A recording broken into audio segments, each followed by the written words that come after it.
సకల గుణానందం. ఆ, అర్జెంటుగా రారా, పని ఉంది.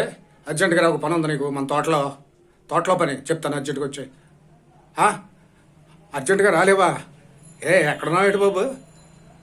పైన ఉన్నావా? అదేంట్రా బాబు, పైన ఉన్నాడు అంటే నాకు అర్థం అవట్లేదు. నువ్వు మాట్లాడేది సకల గుణానందమేనా? ఇక్కడే ఉన్నావా నువ్వు? ఈ లోకంలోనే ఉన్నావా నువ్వు? రా, ఒకసారి రమ్మంటే పైన ఉన్నాను, ఇప్పుడు ఎప్పుడే రాలేని అంటున్నావేటి? అయ్యి బాబోయ్, నిజంగా ఏమన్నా అయిపోయాడా? మనతోటే ఈ సకల గుణానందమే మాట్లాడుతున్నాడా? అది ఆత్మ మాట్లాడుతుందా? మళ్ళీ మాట్లాడదాం. రే సకల గుణానందా, నువ్వేనా మాట్లాడేది? ఎక్కడ ఉన్నావురా? పైన ఉన్నావా? ఇప్పుడు ఎప్పుడే రాలేవా అంత అర్జెంటుగా? అంటేనే అర్జెంటుగా తోటలో పని ఉంది. ఇప్పుడు రాలేవా? పైన ఉన్నావా? ఇడేదో అయిపోయాడు, పడిపోయాడు, ఈడైపోయాడు. ఒరే నువ్వేనా? కంగారు పడద్దంట వీటి.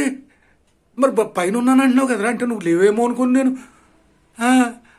పైన ఉండడం అంటే చెట్టు మీద పైనుండి మామిడికాయలు పోతున్నావా? పైన ఉన్నానంటే బాల్చి తనేసేవేమో అనుకున్నాను రా బాబు. అక్కడి నుంచి మాట్లాడుతున్నావేమో అనుకున్నాను. బాగున్నావు నువ్వు? హ్యాపీగా ఉన్నావు కదా? ఇక్కడే ఉన్నావు మన లోకంలోనే. అదేంటి, మామిడి చెట్టు ఎక్కాను వస్తాను ఉండని చెప్పాలి కానీ పైన ఉన్నాను అంటే ఏంట్రా? అలా ఎవరితో చెప్పుకో. పైన ఉండడం అంటే ఏంటి తెలుసా? ఆ పైకి వెళ్ళిపోవడం అనమాట. మామిడి చెట్టు పైకి ఎక్కాను, కాయలు వస్తాను అని చెప్పాలా? సర్లే అమ్మా, చాలా భయపెట్టేశావు. సరేలే, ఒకసారి ఖాళీ అయ్యాక మన మామిడి చెట్టు ఎక్కి, మన దొడ్లో మామిడి చెట్టు ఉంది కదా, అవి కూడా ఎక్కి కొన్ని కాయలు కొయ్యాలి. వచ్చారు బాబు. చాలా భయపెట్టి ఏడు.